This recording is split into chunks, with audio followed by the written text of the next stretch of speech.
Sir इस बार हम लोग का 4 अटेम्प्ट ही होगा ना। क्या? सर इस बार हम लोग का 4 अटेम्प्ट होगा ना, मतलब जैसा ना पहले ना ईयर ना, में। इस बार क्यों 4 अटेम्प्ट होगा? इस बार भी तुम लोग का 2 ही अटेम्प्ट होगा ना। क्यों 4 अटेम्प्ट होगा? ऐसा कैसे 4 अटेम्प्ट हो जाएगा? देखते हैं क्या होता है। चलो फिर स्टार्ट करते हैं। So hello everyone and good evening. So पिछले सेशंस में हम लोगों ने लिमिट एज अ सम से रिलेटेड जितने भी क्वेश्चंस थे, एडवांस वाले या जो भी जिस तरह के टाइप्स के वैरायटीज के क्वेश्चंस आते थे, वो सब हमने कर लिया है। ठीक है, अब देखो कुछ बड़ा ही इंटरेस्टिंग चीज जिसको बोला जाता है इनइक्वालिटीज ऑफ इंटीग्रल्स। ठीक है, अभी देखो हमारे पास कुछ ऐसे इंटीग्रल्स होते हैं जिनका इंटीग्रेशन पॉसिबल नहीं होता।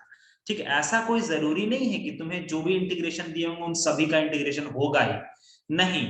बहुत सारे ऐसे फंक्शंस होते हैं जिनका इंटीग्रेशन पॉसिबल नहीं है।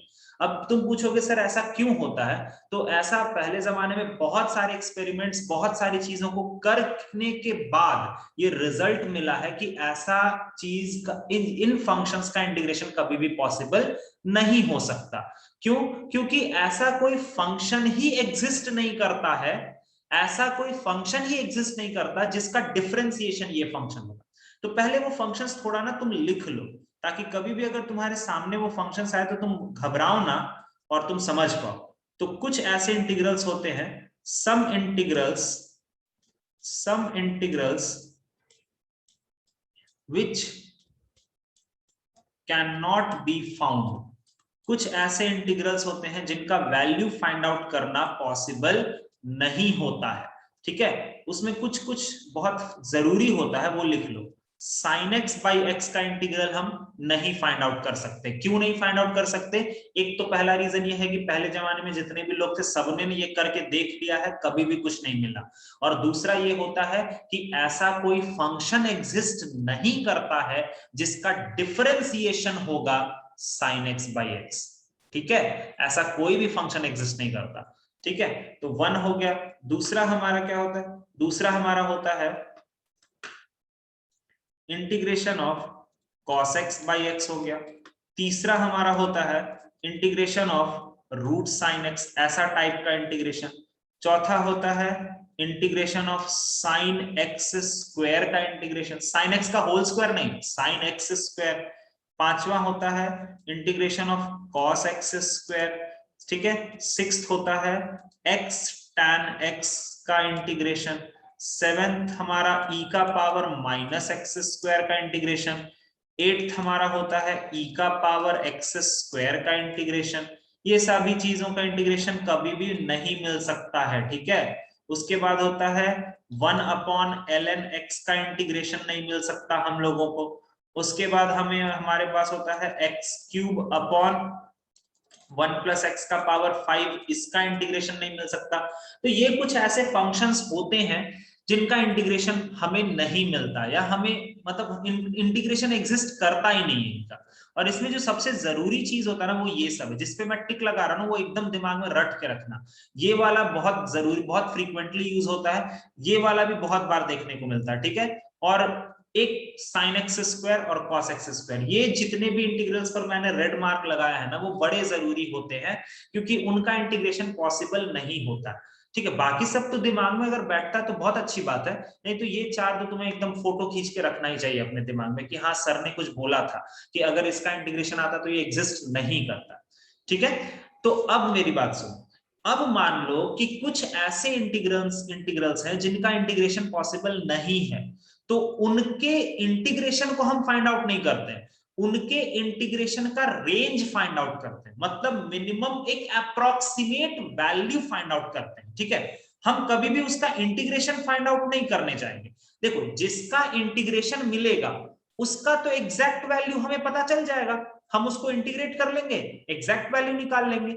लेकिन सर जिसका इंटीग्रेशन मिलेगा नहीं, जिसका इंटीग्रेशन पॉसिबल ही नहीं है, उसके लिए हम फाइंड आउट करते हैं अप्रोक्सीमेट वैल्यू या फिर इनइक्वालिटी के बारे में। ओके, तो यहां पर सबसे पहला जो चीज तुम्हें पढ़ना है वो इसमें यही पढ़ना है, रेक्टेंगुलर मेथड। ठीक है, रेक्टेंगुलर मेथड। ठीक है, या टू फाइंड अप्रोक्सीमेट आइडिया, ठीक है, या फिर टू फाइंड अप्रोक्सीमेट वैल्यू, ठीक है। इसको एक और नाम से बोला जाता है इनइक्वालिटी, इनइक्वालिटी ऑफ इंटीग्रल, ये भी बोला जाता है, ठीक है। तो ये रेक्टेंगुलर मेथड क्या है, ये बड़ा इंटरेस्टिंग चीज है, ठीक है। इसको अब समझते हैं, तुम्हें एक बार में आराम से समझ में आ जाएगा, ये पक्का मुझे यकीन है, क्योंकि ये बहुत इंटरेस्टिंग और बहुत मजेदार है। देखो, सबसे पहला रेक्टेंगुलर मेथड में जो सबसे पहला पार्ट होता है, part A, for monotonic, for monotonic increasing function, monotonic increasing function के लिए इन ए से बी के बीच में मोनोटोनिक इंक्रीजिंग फंक्शन अगर कुछ है तो देखो, मान लो मैंने बोला कि ये हमारा एक ग्राफ है, दिस इज फ्रॉम ए से, this is from b, this is a से बी, ठीक है। अगर मैंने बोला कि एफ एक्स डी एक्स पता करो ए से बी में, ध्यान रखना कि यहां पर जो फंक्शन तुम ले रहे हो वो फंक्शन का इंटीग्रेशन पॉसिबल नहीं है, वो फंक्शन का इंटीग्रेशन पॉसिबल नहीं है, ठीक है। तो अगर ए से बी इंटीग्रेशन तुम्हें चाहिए तो उसको अगर हम इस ड्राइंग में दिखाना चाहेंगे तो वो ये वाला पार्ट होगा कि नहीं होगा बच्चा लोग, बोलो तो, वही वाला पार्ट होगा ना पूरा का पूरा? Yes sir. ठीक है। अब इस इंटीग्रेशन का जो वैल्यू होता है, ये अभी देखो क्या है कि ये इंटीग्रेशन तो निकल ही नहीं पाएगा, क्योंकि मैंने पहले ही बोला ना कि एफ एक्स हमारा नॉट इंटीग्रेबल है। यहां पर बेसिकली ये टॉपिक पढ़ते ही इसलिए है कि हम इस पर काम कर सके, नॉट इंटीग्रेबल है, ठीक है। तो अगर ये नॉट इंटीग्रेबल है तो हमें तो वैल्यू नहीं पता चलेगा, लेकिन हमें एक अप्रोक्सीमेट वैल्यू पता चल सकता है कि इसका वैल्यू जो होगा वो किसके किसके बीच में लाई कर रहा होगा, ये पता चलता है। तो देखो वो पता कैसे चलता है, तो वो पता करने का तरीका ये होता है कि अगर हमें जानना है कि ये एरिया जो है, एक देखो रेक्टेंगल मेथड का यही मतलब होता है कि तुम यहां पर ए एक रखो, ये बी रखो, अगर तुम लोअर वैल्यू से मिलाते हुए एक रेक्टेंगल बनाओगे, ठीक है, और अगर तुम हायर वैल्यू से मिला के एक रेक्टेंगल बनाओगे, ए से बी लोअर वैल्यू से और एक ए से बी हायर वैल्यू से, ये पूरा समझ में आया मैंने क्या करा? अगर मुझे ए से बी का एरिया पता करना है तो देखो यार एक बात बताओ, ये जो बीच वाला एरिया है वो मेरा एरिया है, ठीक है। ये एरिया जो बीच वाला है ये डेफिनेटली लेफ्ट वाले जो रेक्टेंगल का एरिया है उससे तो बड़ा होगा कि नहीं होगा, बोलो, उससे बड़ा होगा ना? यस है ना? Yes sir. अच्छा, और राइट वाला जो रेक्टेंगल का एरिया बन रहा है उससे क्या होगा, छोटा होगा कि नहीं होगा, देख लो, होगा? हाँ सर। यस। ए पर वैल्यू हमारा एफ ए है, बी पर वैल्यू हमारा एफ बी है, ठीक है। बताओ अब अगर इतना तुम समझ पा रहे हो तो बताओ इस छोटे वाले रेक्टेंगल का एरिया कितना होगा? तो सर एरिया ऑफ रेक्टेंगल क्या होता है, लेंथ इनटू ब्रेथ। यहां पर ब्रेथ कितना है बच्चा लोग, ये डिस्टेंस कितना है, ये डिस्टेंस है b माइनस ए, और छोटे वाले रेक्टेंगल का अगर मैं बोलूं तो ये हाइट कितना है, ये हाइट ये है एफ ए के बराबर। तो कितना आ गया, इसका एरिया कितना आ जाएगा बोल सकते हो? वो आ जाएगा तुम्हारा b minus A into F A. समझ में आया? देखो समझ में आया? ठीक है। Yes sir. और बड़े वाले का तुम बता सकते हो अब क्या, बड़े वाले का एरिया बता सकते हो क्या? देखो सोचो, बड़े वाले रेक्टेंगल का एरिया बता सकते हो क्या, जल्दी जल्दी, क्या करते हो यार, बड़ा b वाला minus A into F B. Yes, b minus A तो उसका विड्थ ही हो जाएगा, ठीक है, b माइनस ए, ओके। और बड़े वाले रेक्टेंगल का ये वाला लंबाई है ना, ये वाला पूरा लंबाई, तो ये लंबाई किसके कॉरेस्पॉन्डिंग है, एफ बी के कॉरेस्पॉन्डिंग है, तो ये हो जाएगा एफ बी। तो घूम फिर के इसको तुम ऐसे समझ सकते हो कि ये जो इंटीग्रेशन है ये किसके किसके बीच में लाई करेगा। इसको अगर मैं लिखना चाहूँ तो मैं लिख सकता हूं area of smaller rectangle, area of smaller rectangle, या फिर तुम ऐसे लिख सकते हो area of lower rectangle, area of lower rectangle से लेकर के कहां तक, एरिया ऑफ बिगर रेक्टेंगल बोल दो, ठीक है, या फिर तुम अपर रेक्टेंगल बोल दो, दोनों बात बराबर ही है। समझ में आया सब कोई को? सब कोई को समझ में आया? बोलो, क्लियर है? बताओ। Yes sir. फिर से एक बार, इंटीग्रेशन ए से बी का जो एरिया बन रहा है वो एरिया छोटे वाले रेक्टेंगल से तो बड़ा ही होगा, लेकिन बड़े वाले रेक्टेंगल से छोटा होगा। तो उस पर्टिकुलर चीज का मुझे एक अप्रोक्सीमेट आइडिया मिल जाएगा कि वो इंटीग्रेशन कहां से कहां के बीच में भागेगा। समझ में आया सबको? क्लियर हो गया? बोल दो जल्दी। Yes sir. Yes sir. अब अगर ये क्लियर है ना, तो अगला वाला ना तुम मुझे बताओ, ठीक है? बी पार्ट फॉर, ये वाला ऊपर वाला जो पार्ट था वो किसके लिए था? मोनोटोनिक इंक्रीजिंग फंक्शन के लिए, मोनोटोनिक इंक्रीजिंग था, ठीक है। अब हम नीचे वाला तुमसे पूछेंगे, for monotonic, for monotonic decreasing function, for monotonic decreasing function in A से बी, ए से बी के बीच में मोनोटोनिक डिक्रीजिंग फंक्शन अगर है, तो सबसे पहले तो ये हमारा मान लो फंक्शन है, ये हमारा बी है और ये हमारा ए है, ठीक है। और अगर हमें चाहिए कि ए से b f x d x, f x हमारा इंटीग्रेबल नहीं है, तो पता करके बताओ कि ये एरिया कितना आ रहा, मतलब इसका अप्रोक्सीमेट वैल्यू क्या है। तो तुम क्या करोगे? तुम फिर से वही रेक्टेंगल मेथड अप्लाई करोगे, ठीक है, रेक्टेंगल मेथड। मुझे बताओ, इस बार मैं कुछ नहीं बोलूंगा, बस मैं पूछूंगा तुमसे, जो एरिया मैंने तुम्हें अभी बीच में दिखाया है वो एरिया से छोटा एरिया अगर हमें बनाना होगा तो हम यहां पर कैसे बनाएंगे? ये वाला बनाएंगे क्या? देखो तो, ये होगा ना छोटा एरिया, देखो तो। Yes sir. Yes sir. और अगर मुझे बड़ा एरिया इससे बनाना होगा तो हम किससे बनाएंगे? ये वाला बड़ा एरिया होगा, देखो तो, ये पूरा, बोलो, होगा ना? सही है ना? ये एरिया छोटा, ये एरिया बड़ा, बस तुम्हें रेक्टेंगल बनाना है यार, और कुछ नहीं। एक तो लोअर वैल्यू के कॉरेस्पॉन्डिंग रेक्टेंगल बना लो और एक हायर वैल्यू के लिए कॉरेस्पॉन्डिंग रेक्टेंगल बना लो, बस हो गया, ठीक है। अब तुम मुझे बताओ प्लीज, इसमें लोअर रेक्टेंगल के कॉरेस्पॉन्डिंग जो एरिया है वो हम क्या लिखेंगे? एक मिनट रुक जाओ, ये बी पर वैल्यू है एफ ऑफ बी, ए पर वैल्यू है एफ ऑफ ए, चलो बताओ ये वाला एरिया को तुम कैसे लिखोगे? जल्दी बोलो। B minus F of A B. into F of B. F of A या F of B? F of B. F of B. Yes, क्योंकि छोटा रेक्टेंगल, सिंपल सा लॉजिक है भाई, छोटा रेक्टेंगल तुमको बनाना है तो तुमको मिनिमम वैल्यू को ही कंसीडर करना पड़ेगा, ठीक है, सिंपल सा लॉजिक है। तो b माइनस ए इंटू ये हमारा हो गया f ऑफ b, और इधर कितना होगा बच्चा लोग? इधर होगा b minus a b minus into f of a, f of a, मतलब बिगर रेक्टेंगल।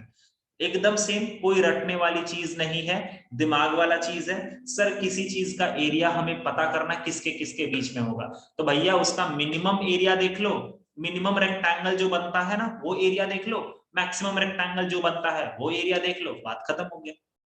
आई बात समझ में? आया बात समझ में? बोलो। Yes, sir. sir. चलो अगला देखते हैं, अगला भी तुम ही बताओगे।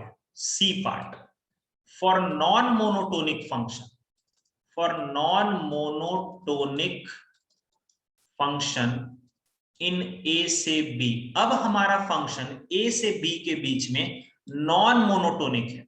नॉन मोनोटोनिक मतलब वो पहले गिर भी रहा होगा फिर बढ़ रहा होगा, या पहले बढ़ रहा होगा फिर गिर रहा, मतलब कुछ भी हो सकता है। तो एक अपन एज्यूम करते हैं ऐसा कुछ, यार ये अच्छे से बना नहीं, सॉरी, ऐसे कर दो, ऐसे। तो मान लो ये हमारा ए पॉइंट है और ये हमारा बी पॉइंट है, ठीक है। इसमें कुछ देखो, जब ये नॉन मोनोटोनिक है तो इसके बीच में हम बाउंड्रीज पर बात उतना नहीं करेंगे। हम सबसे पहले यहां पर बात पूछते हैं कि यहां पर जब ये नॉन मोनोटोनिक है तो यहां पर कोई एक मिनिमम वैल्यू बनाएगा ना, मिनिमम वैल्यू मिलेगा ना स्मॉल m, बोलो बोलो। ठीक है, और इसी के बीच में कुछ ना कुछ तो ऐसा होगा ना कि मैक्सिमम वैल्यू भी मिलेगा। चलो मान लो इसको, हाँ अगर मैक्सिमम वैल्यू मिलेगा तो ये हमारा मान लेते हैं मैक्सिमम वैल्यू है कैपिटल M। कैपिटल M को हम मैक्सिमम वैल्यू मान लेते हैं और स्मॉल m को हम मिनिमम वैल्यू मान लेते हैं। सही है क्या? और थोड़ा सा ना इसको ऐसे भी बढ़ा देते हैं, ऐसे कर देते हैं, थोड़ा ऐसे कर दो तब ज्यादा अच्छा लगेगा।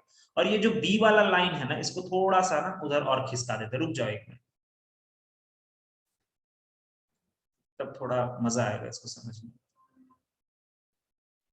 हाँ, this is not B but this is B। चलो ये अभी अगर हमारा फंक्शन नॉन मोनोटोनिक है बच्चा लोग A से B के बीच में, तो फंक्शन का कुछ तो मिनिमम वैल्यू रहेगा ना और कुछ मैक्सिमम वैल्यू रहेगा, ऑब्वियसली।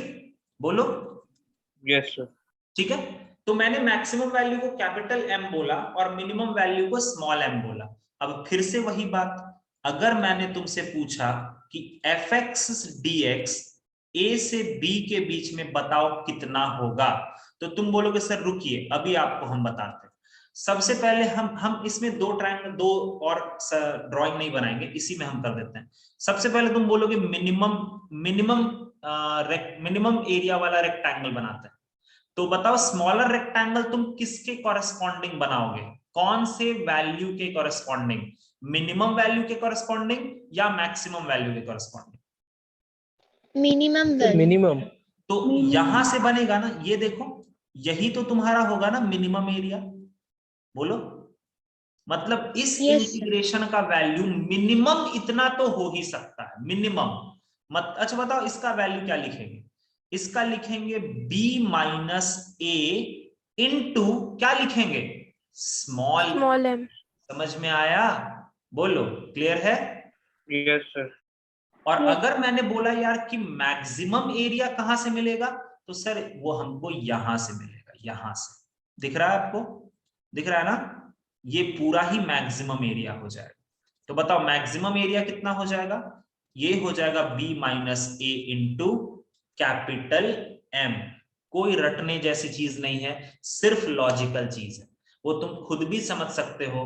मोनोटोनिक में कोई मैक्सिमम मिनिमम का तो बात ही नहीं होता ना यार। मोनोटोनिक का क्या मतलब होता है कि एक तरह से बस बढ़ता चला जाए या तो घटता चला जाए, ठीक है। बट अगर फंक्शन हमारा नॉन मोनोटोनिक होता है तो कुछ मिनिमम वैल्यू भी मिल सकता है, कुछ मैक्सिमम वैल्यू भी मिल सकता है।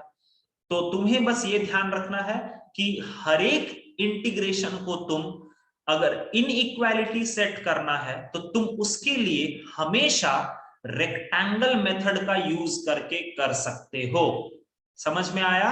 दैट पर्टिकुलर इंटीग्रेशन जो होगा वो लोअर रेक्टेंगल का जो एरिया होगा उससे बड़ा होगा और अपर रेक्टेंगल का जो एरिया होगा उससे छोटा होगा।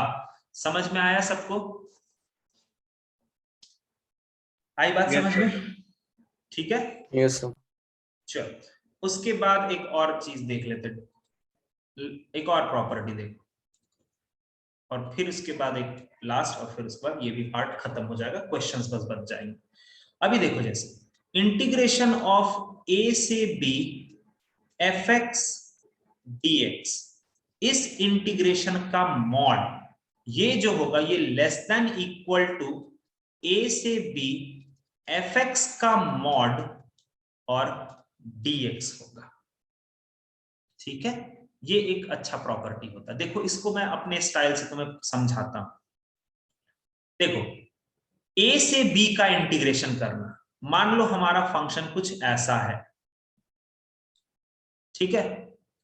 ये हमारा a है, ये हमारा b है, हमने यहां से यहां तक का इंटीग्रेशन किया, ठीक है। तो ये हमारा ऐसे करके डेफिनेट इंटीग्रेशन आ गया, ये वाला डेफिनेट इंटीग्रेशन आ गया, ठीक है। तो अभी जो डेफिनेट इंटीग्रेशन आएगा, ठीक है, तो मान लेते हैं कि ये ऊपर वाला डेफिनेट इंटीग्रेशन 3 आ रहा है और नीचे वाला डेफिनेट इंटीग्रेशन, क्योंकि वो नीचे के तरफ है तो वो हमारा -2 आ रहा है। तो तुम बोलोगे सर एरिया तो निगेटिव नहीं हो सकता। I agree on this, area कभी भी निगेटिव नहीं होता, बस यही एक स्लाइटली डिफरेंस है डेफिनेट इंटीग्रेशन और एरिया के बीच में। ठीक है, हम लोग पढ़ाते वक्त जब डेफिनेट इंटीग्रेशन पढ़ाते तो ये बोल देते हैं कि डेफिनेट इंटीग्रेशन बेसिकली क्या देता है, एरिया अंडर द कर्व देता है, बट ऐसा नहीं होता। डेफिनेट इंटीग्रेशन और एरिया में यही एक बहुत छोटा सा डिफरेंस होता है कि डेफिनेट इंटीग्रेशन की वैल्यू निगेटिव हो सकती है, लेकिन एरिया की वैल्यू कभी भी निगेटिव नहीं हो सकती है। ठीक है, अब मेरा बात सुनो, अगर मैंने बोला कि तुम बच्चा लोग मुझे बताओ कि ऊपर वाले पार्ट का, सिर्फ ऊपर वाले पार्ट का डेफिनेट इंटीग्रेशन का वैल्यू कितना होगा, बोलो, जैसा मैंने वहां लिखा हुआ कितना होगा, 3 होगा। सर 3 होगा। अच्छा, ऊपर वाले का एरिया कितना होगा, 3 होगा।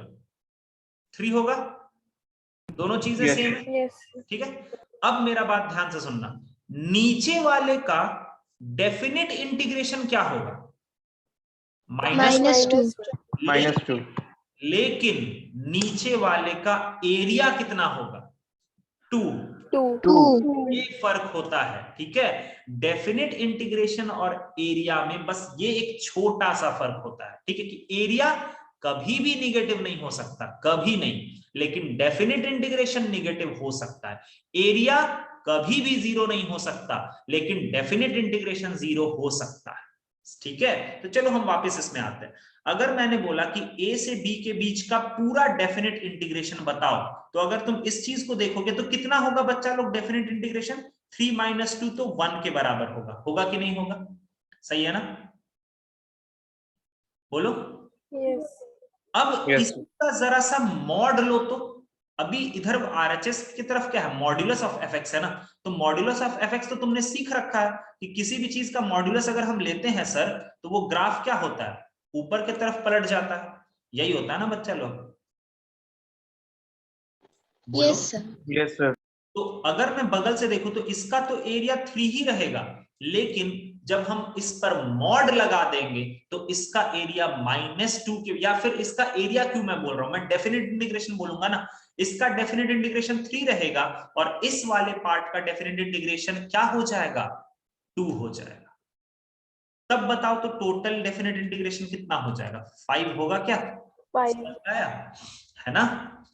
ठीक है, तो ऐसे भी तुम समझ सकते हो कि किसी भी, सिंपल सा बात है कि किसी भी फंक्शन पर अगर तुम मॉड लगा दोगे तो वो फंक्शन हमेशा ऊपर के तरफ रहेगा, और हमेशा ऊपर के तरफ रहेगा मतलब, हमेशा ऊपर की तरफ रहेगा मतलब उसका हमेशा डेफिनेट इंटीग्रेशन जो होगा वो ओरिजिनल फंक्शन से हमेशा बड़ा ही रहेगा। क्यों, क्योंकि डेफिनेट इंटीग्रेशन ऊपर दिए हुए ग्राफ का हमेशा पॉजिटिव ही होता है। आया बात समझ में, आया समझ में सबको, Yes, sir. ठीक। Yes, sir. यहां पर एक चीज लिख लेना इसके बगल में कि इक्वालिटी होल्ड्स व्हेन, तुम लोग बता सकते हो इक्वालिटी कब होल्ड करेगा दोनों में, ये बीच में इक्वालिटी कब होल्ड करेगा, देखो equality holds when fx lies completely above x axis। बोलो समझ चमका ये चीज, ये स्टेटमेंट चमका। अगर मेरा ओरिजिनल Yes, sir. फंक्शन ही, अगर मेरा ओरिजिनल फंक्शन एक्स एक्सिस के ऊपर ही रहेगा तो भाई उसका मॉड हम लेंगे तो भी क्या फायदा, वो तो हमेशा ही ऊपर रहेगा ना यार, सोचो तो, है ना, बोलो, सही है, हेलो सर। बोलो। सर ये वाला चीज समझ में नहीं आया। कौन वाला, सर ये ऊपर रहने वाला मोड वाला जो आपने अभी बताया। इक्वालिटी होल्ड्स वाला, हाँ सर। देखो इसको भी एक एग्जांपल से, चित्र से देख लेते हैं। अभी देखो मान लो ये तो मैंने इधर जो एग्जांपल लिया है वो समझ में आया सबको, इन इक्वालिटी को प्रूफ करने के लिए जो एग्जांपल लिया मैंने वो समझ में आया सबको, yes sir. Yes, sir.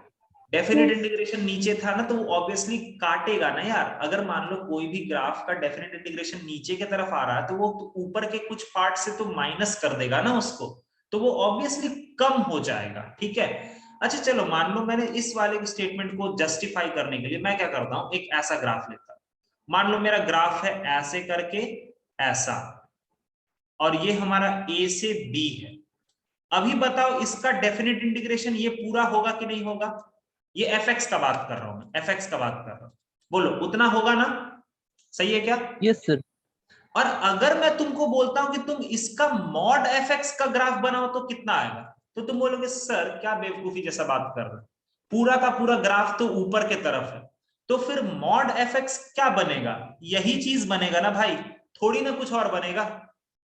Mod of किसी भी फंक्शन का मॉड बेसिकली क्या काम करता है कि एक्स एक्सिस के नीचे जितना भी पार्ट होता है उसको पलट के क्या ले जाता है? ऊपर ले जाता है। आई थिंक सभी बच्चों को ये पता है, जो जिन्होंने मेरे से फंक्शन पढ़ा था, याद है ना ये वाला चीज? पूरे फंक्शन पर अगर मॉड लगा Yes, देते sir. हैं तो ठीक है। Yes, sir. तो अभी अगर मान लो कोई एक ऐसा ग्राफ है जो कि पहले से ही ऊपर के तरफ है, तो उस पर मॉड लगाओ या ना लगाओ कोई फर्क नहीं पड़ता ना, वो तो ऑलरेडी ऊपर की तरफ ही रहेगा ना। समझ में आया अब? Yes sir. ठीक है, तो ये बस यही बात मैं बता रहा था कि इक्वालिटी तुम्हारा तभी होल्ड करेगा जब कोई ग्राफ हमेशा एक्स एक्सिस के ऊपर रहेगा। ठीक है, अदरवाइज डेफिनेटली पूरे डेफिनेट इंटीग्रेशन का जो मॉड आएगा ना, वो मॉड ऑफ एफ एक्स के डेफिनेट इंटीग्रेशन से कम ही रहेगा, कम रहेगा। ठीक है, चलो ये तो हमारा हो गया रेक्टेंगुलर मेथड का चीज। ठीक है, रेक्टेंगुलर मेथड में मैंने 3 चीजें बता दी और ये एक बता दिया। एक ई पार्ट देख लो, ये भी बड़ा इंटरेस्टिंग होता है। रेक्टेंगुलर मेथड कभी कभी तुम्हें काम नहीं करता है कुछ क्वेश्चंस में, तो वहां पर एक और चीज होता है using known function. Using known function, किसी भी डेफिनिट इंटीग्रेशन का वैल्यू का अगर अप्रोक्सीमेशन लेना है तो तुम किसी नोन फंक्शन का सहारा लेकर के बता सकते हो। जैसे इसको एक सैंडविच थ्योरम के नाम से भी कभी कभी मतलब बोलते हैं हम लोग, लिमिट्स में इसी चीज को सैंडविच थ्योरम बोला जाता है, और यहां पर यूजिंग नोन फंक्शन समझते हैं। जैसे देखो, मान लो मैंने एक ग्राफ बनाया, ये हमारा दिस इज एफ एक्स, ठीक है, ये हमारा है ऊपर वाला है gx और ये हमारा है hx।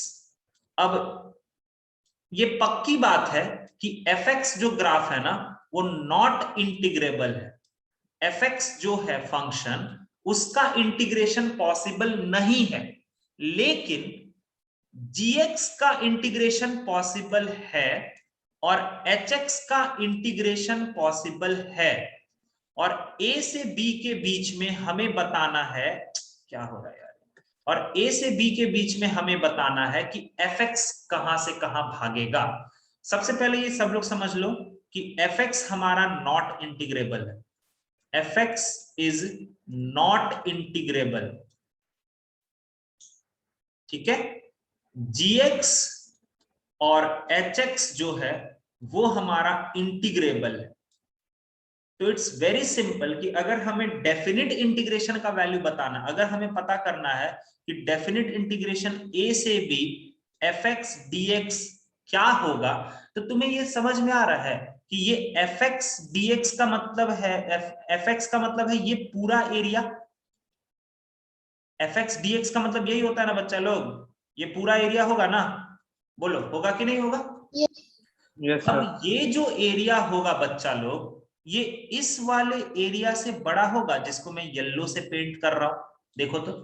Yes sir. Yes, sir. और अगर ऐसा है तो अगर ये चीज उस येलो वाले एरिया से बड़ा है, येलो वाले एरिया से बड़ा है, तो इसको हम, अच्छा येलो वाला एरिया कैसे लिखेंगे यार? येलो वाला एरिया कैसे लिखेंगे? ए से बी किसका इंटीग्रेशन? hx hx का इंटीग्रेशन। अच्छा, और ये जो एरिया है, ये एरिया इस पूरे ब्लू वाले एरिया से भी क्या हो जाएगा? छोटा होगा, होगा ना? Yes sir. तो इसको हम, अच्छा वो एरिया किसके नीचे है? ए से बी gx dx। आई बात समझ में सबको? तो इसी चीज को लिमिट में बोला जाता था सैंडविच थ्योरम, और यहां पर भी हम लोग इसको यूज करते हैं यूजिंग नोन फंक्शंस। ठीक है, तो इसमें बेसिकली हमें क्या करना पड़ता है कि हमें fx हमारा इंटीग्रेबल नहीं है, तो a से b के बीच में ही हम कुछ ऐसा फंक्शन सोचते हैं उससे थोड़ा बड़ा और उससे थोड़ा छोटा जो इंटीग्रेबल होगा। ठीक है, तो ये चीज थोड़ा सा जब तुम एक्ट करोगे ना, क्वेश्चंस वगैरह जब मैं करवाऊंगा तो वहां पर तुम्हें बताऊंगा कि किस जगह पर क्या चीज सोचना पड़ता है। बेसिकली यूजिंग नोन फंक्शंस में तुम्हें थोड़ा सा दिमाग लगाना पड़ेगा। ठीक है, मतलब कभी कभी तो कुछ ऐसे क्वेश्चंस आ जाते हैं जिसमें दिमाग बड़ा जबरदस्त लगाना पड़ता है। ठीक है, तो वो मैं सिखा दूंगा कि इसको सोचते कैसे हैं। ठीक है, जैसे एक एग्जांपल बस मैं छोटा सा करता हूं, फिर उसके बाद मैं पैकअप करूंगा, फिर अगले क्लास में इसके एग्जांपल्स देख लेंगे, फिर लास्ट पार्ट रिडक्शन फार्मूला भी देख लेंगे। लास्ट में एकदम पढ़ाते हैं हम रिडक्शन फार्मूला। ठीक है, रिडक्शन फार्मूला के बाद ही आता है वालीज फार्मूला, तो वो उसी वक्त होता है, लास्ट में तुम पढ़ लोगे रिडक्शन फार्मूला कल के क्लास में। जैसे मैंने क्वेश्चन दिया, एस्टिमेट 0 से 1 e का power x square dx। Estimate करना मतलब तुम इसका अप्रोक्सीमेट वैल्यू बताओ। अब देखो e का power x square different integrate हो सकता है या नहीं हो सकता, बताओ तो। अभी मैंने ऊपर लिखाया था ना, नहीं हो सकता। नहीं हो सकता। ठीक है, तो नहीं हो हम सकता। इसको स्टार्ट करते हैं सबसे पहले रेक्टेंगल मेथड से। ठीक है, मैं दोनों मेथड से करके दिखाऊंगा, फिर मैं बताऊंगा कि फायदा क्या होता है और घाटा क्या होता है। वैसे तो दोनों ही ठीक है। रेक्टेंगल मेथड से, तो रेक्टेंगल मेथड पे सबसे पहले तुम x का वैल्यू तुम्हारा क्या है, x का वैल्यू 0 से लेकर के 1 तक है। ठीक है, तो मुझे बताओ 0 से 1 के बीच में, 0 से 1 के बीच में बताओ ये फंक्शन कहां से कहां जाएगा। जब हमने x का वैल्यू 0 रखा है तो बताओ ये फंक्शन, हमारा फंक्शन क्या है, फंक्शन क्या है e का पावर x स्क्वायर। बताओ x का वैल्यू 0, तो फंक्शन का वैल्यू कितना, 1 सर 1। 1। x का वैल्यू 1, तो फंक्शन का वैल्यू कितना, e। तो e कहीं यहां होगा, और हमारा ग्राफ यहां से ऐसा जाएगा, इस तरह से ऐसा जाएगा कि नहीं जाएगा, देखो तो ऐसा जाएगा। चलो बताएं अब करें क्या।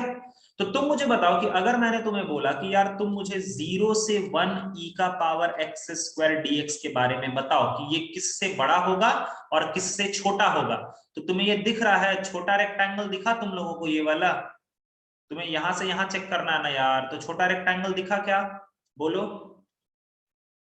Yes sir. छोटा रेक्टेंगल का Yes, एरिया, sir. इसको हम लिखते हैं एरिया ऑफ स्मॉल रेक्टेंगल, और ये बड़ा होगा उससे, और ये हो जाएगा एरिया ऑफ बिग रेक्टेंगल। चलो बता दोगे बच्चा लोग, स्मॉलर रेक्टेंगल का एरिया कितना है, स्मॉलर रेक्टेंगल का एरिया कितना है, 1 into 1 मतलब 1, और बिगर रेक्टेंगल का एरिया कितना है, वो है 1 into e मतलब e हो गया। मतलब सर हमें पता चल गया कि e का पावर x स्क्वायर dx जो है वो हमारा 1 से तो बड़ा है लेकिन e से छोटा है। मतलब अगर हमें इसका रेंज पूछा जाएगा तो रेंज हम क्या रख देंगे, 1 से e रख देंगे। समझ में आया, बोलो ठीक है। Yes sir. Yes, sir. अच्छा एक और, अब हम इसी चीज को बनाते हैं यूजिंग नोन फंक्शन के मेथड से। ये तुम्हें एक बार में थोड़ा नहीं समझ में आएगा, ठीक है, बट अगले क्लास में भी मैं इसके एग्जांपल्स लूंगा ना, 5-6 एग्जांपल्स लूंगा तो समझ में आ जाएगा। यूजिंग नोन फंक्शंस, तो यूजिंग नोन फंक्शंस में देखो सबसे पहले तुम ये चेक करो कि x का वैल्यू कहां से कहां तक है। तो x का वैल्यू 0 से 1 तक है ना, हमें x का वैल्यू क्या दिया हुआ, 0 से 1 दिया हुआ। तो बताओ 0 से 1 के बीच में x और x स्क्वायर में क्या रिलेशन होता है। 0 से 1 के बीच में x बड़ा होगा, अगर हमारा x का वैल्यू 0 से 1 के बीच में है तो x बड़ा होगा या x स्क्वायर बड़ा होगा, बताओ जल्दी से। कम ऑन, कोई पॉइंट रख के सोचो ना। सर x बड़ा होगा, X हाँ मान लो x का वैल्यू 1/2 है, तो 1/2 बड़ा होगा या 1/4 बड़ा होगा, 1/2 बड़ा होगा, है ना। अगर हमने इन दोनों पर एक्सपोनेंट चढ़ा दिया तो e का पावर x जो होगा वो क्या हो जाएगा, e का पावर x जो होगा वो क्या हो जाएगा, इज ग्रेटर देन e का पावर x स्क्वायर होगा क्या, देखो तो। अच्छा, बेस हमारा 1 से बड़ा है इसीलिए इनइक्वालिटी चेंज नहीं करेंगे, बेस हमारा 1 से बड़ा है इसीलिए हम इनइक्वालिटी चेंज नहीं करेंगे। तो चलिए सर, e का पावर x स्क्वायर जो है वो हमको मिल गया कि वो e का पावर x से तो छोटा ही रहेगा। किस इंटरवल में बच्चा लोग, किस इंटरवल में, 0 से 1 के बीच में। समझ में आ रहा है? Yes. तो सर आपने e का पावर x को क्यों लाया?